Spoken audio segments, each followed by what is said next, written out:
Hi, I'm Jo Sandwright Callender, the author of the Happy Little Picture Book and Educational Program.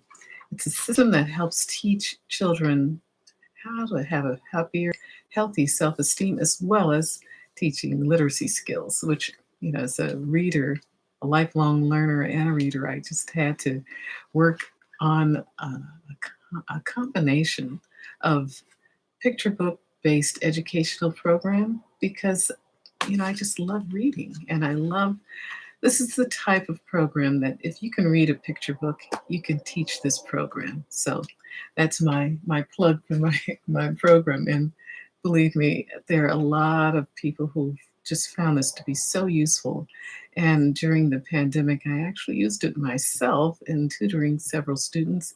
And it was just like, wow, this really works.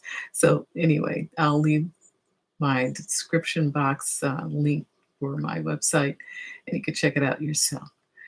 But today we're picking up where we left off on building a healthy self concept. And, I was just really floored and excited to share this with you because in our last conversation, if you will remember, I was talking about how we must show our students that we're actively engaged in their lives because by doing this, as I've done as a teacher, I've even gone to the houses of students to talk with their parents, not, in a negative way, but just to encourage them and to share with them how well their child was doing. And, I just always felt that the home part of my practice was so important. And the children were saying, "Oh my goodness, Miss Fright at that time is here." And it was just really a lot of fun. But by showing that we're really actively engaged in our students' lives, it strengthens the emotional ties that we have with our students. And it also helps them to grow healthier self concepts. And there are a lot of ways to do this. The last time we were talking, I mentioned the feelings chart and how we can talk about how a child is feeling from day to day each time we engage with them and having them express their feelings and emotions. And we'll talk a little bit more about that later in the week. But today, I just wanted to share something with you. I saw this really great program, which was Last Chance You. My husband loves this program, and I became really connected to this one series because of the coach. And this was Last Chance Basketball. And the coach, John Mosley, he worked with the East Los Angeles Huskies.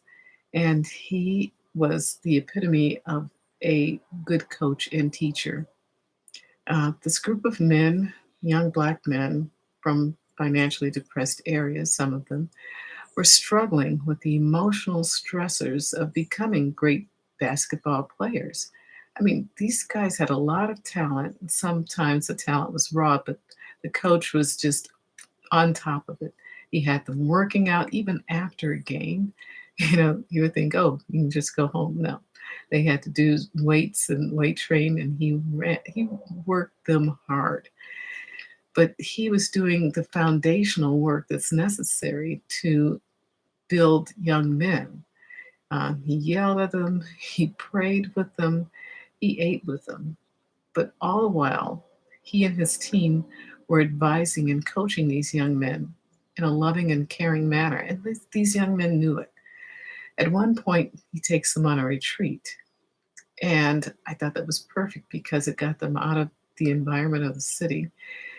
But it's just all in all, everything he did was to get them to focus on what really mattered in their lives. And what really mattered to get them to that next level was their attitude of mind. So, this is what we've been talking about a lot, but that was a series where I just saw it being exemplified over a series of like 7 episodes or something like that. And what really caught my mind and made me reflect and made me use that as our topic today was that he did all this hard work and it took place just before the pandemic hit.